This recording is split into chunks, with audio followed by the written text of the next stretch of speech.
Data centers are being built at a pace that we have not seen for any kind of infrastructure before, and it's not landing evenly.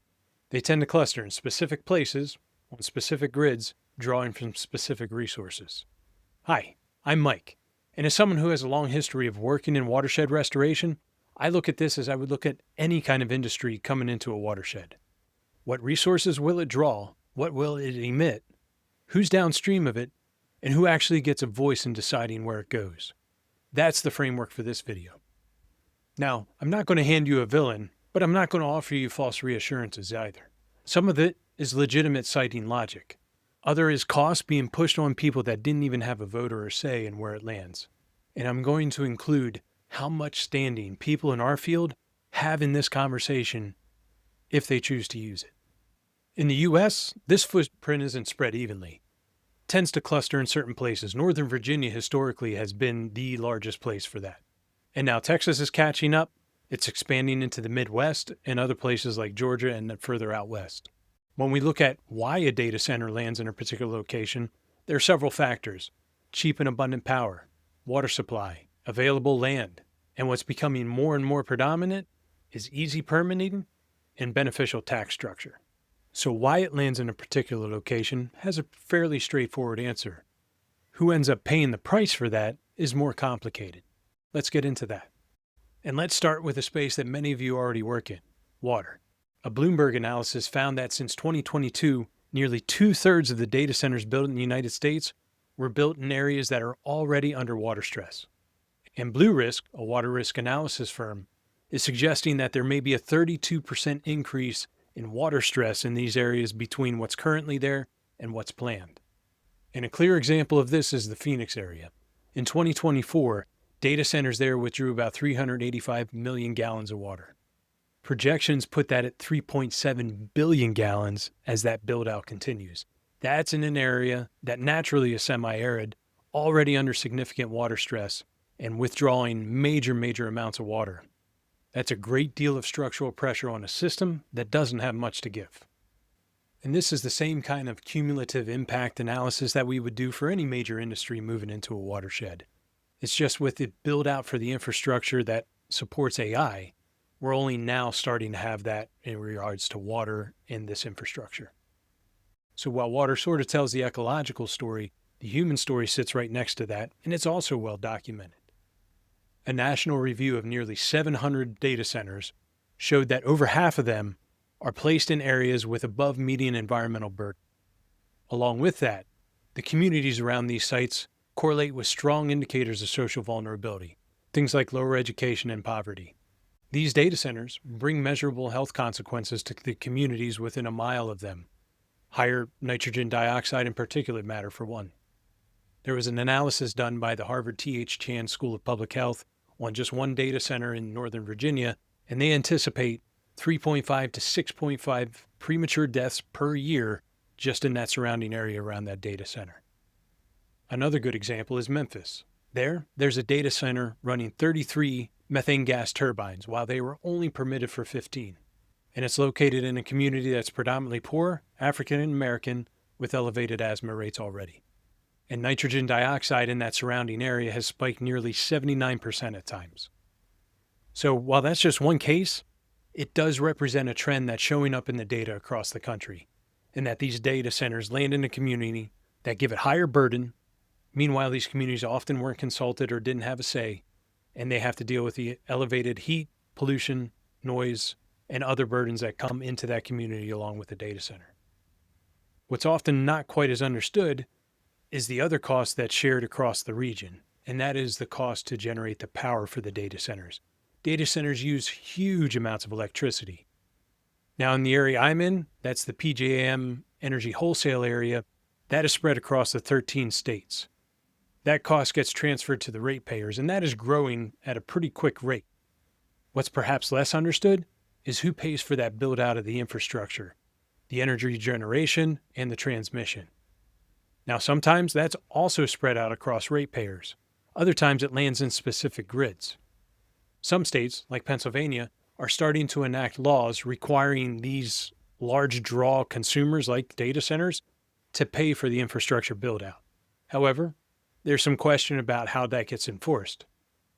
Other states have approved similar rules. However, it's not evenly spread out. Other states like West Virginia are going in the opposite direction, making it easier for data centers to come in with tax incentives, with easier permitting because the state has taken it over and isn't in some cases allowing the local jurisdiction to have a say. So not only do the communities not have a say, but that entire local government is taken out of the process. And all of that is downstream of the question of who's actually deciding how this industry is built out. Now, in another video, I talked about how not all data center traffic is AI. As a matter of fact, the majority of it is cloud computing and then enterprise software, gaming, streaming. AI actually makes up a smaller percentage of that. That being said, especially because that data center hardware serves both cloud computing and AI, when we look at the corporate capital that is behind this, we start to see a trend. 3 companies, Amazon Web Services, Microsoft Azure, and Google Cloud Services, control about 63% of the world's cloud infrastructure. And I had mentioned West Virginia facilitating data centers coming there with easy permitting, taking the local jurisdiction out of it, and giving tax benefits to that. Google Cloud Services and Amazon were both heavy lobbies for that bill, which is HB 2014, to get passed to make that happen. What that means is where this infrastructure lands, under what conditions, are being made by people that aren't even part of that community and don't have any accountability to the communities that bear the burden and the cost of this infrastructure build out. Now, as I mentioned in another video, there are several factors driving this, and one of them is that geopolitical race with China. And that's real. Both countries want to be the first one there, and one country letting off the gas will allow the other country to pull ahead, which could mean it exposes that lagging country to vulnerabilities. The flip side of that argument, though, is that it's believed that often that argument is used by the individual companies in the U.S. to keep their foot on the gas pedal, not in an effort to win a geopolitical race, but in an effort to win the market share race. Now, if this all sounds familiar, that's because we've dealt with this time and time again in the environmental space. Industry wanting to come in, decisions made by a small group of individuals that are far removed from the effects, and the infrastructure and industry landing in communities that bear the burden of it without really having a voice in how that looks. Other industries, other infrastructure, but the pattern is the same. So are the tools we can use to push back and make the system better. Now, as we get into this, where we fit in as environmental professionals, I want to be upfront about something, and that is some of this is not going to be changed anytime soon. It's not necessarily going to be resolved in a city council vote or a planning commission meeting or a rate case. The corporate concentration is structural. The communities where this infrastructure has already landed is not going to get a clean air or clean water do-over, even if we push the regulation in that direction. But the next wave of build-out has not occurred yet. Decisions concerning where the next infrastructure pieces get built, what grid they land in, what watershed they land in, what communities they land in, that has yet to be decided. But it is happening now. Planning commissions, zoning boards, state legislatures, utility commissions. 14 states have already enacted temporary pauses on data center build-out in 2026, and many other are concerning similar legislation to pause it to figure out, hey, what is the best way to approach this? So while it's not a solved problem, it's not a closed conversation either. So now I want to be careful here because I don't want this to sound like a pivot. Everything I just said is real. The water, the energy, communities bearing the health burden, the costs, this is all real. And if you've been sitting there considering using these tools, but also have that ethical question of, well, am I contributing to the problem because there is a footprint? I am not trying to deter you from answering that ethical question for yourself.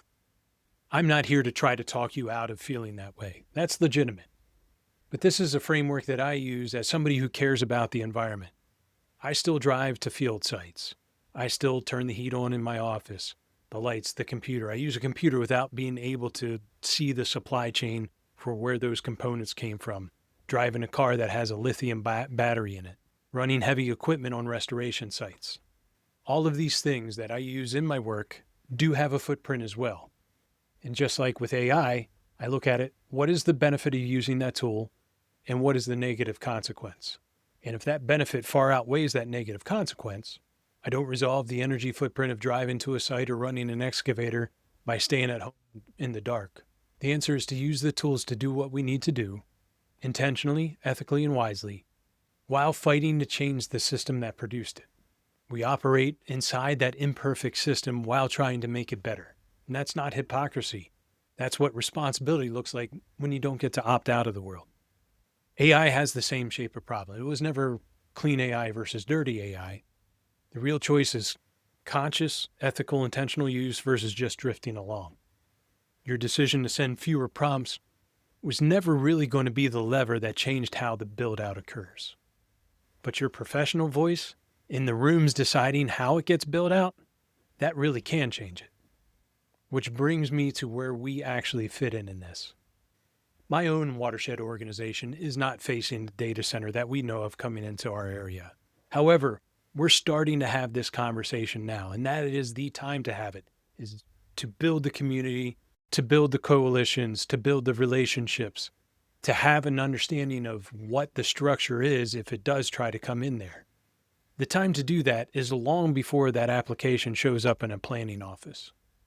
And the skills and knowledge base that's needed in that conversation is nothing new to our space. Environmental impact analysis, cumulative impact analysis, water budget reviews, air quality permitting. These are all things that we have the experience with. You don't have to be an AI policy expert to have standing here. You have to know what the impacts are, what the regulatory levers are, and when to show up. And most of you are already doing two of those. This video is hopefully giving you that third leg.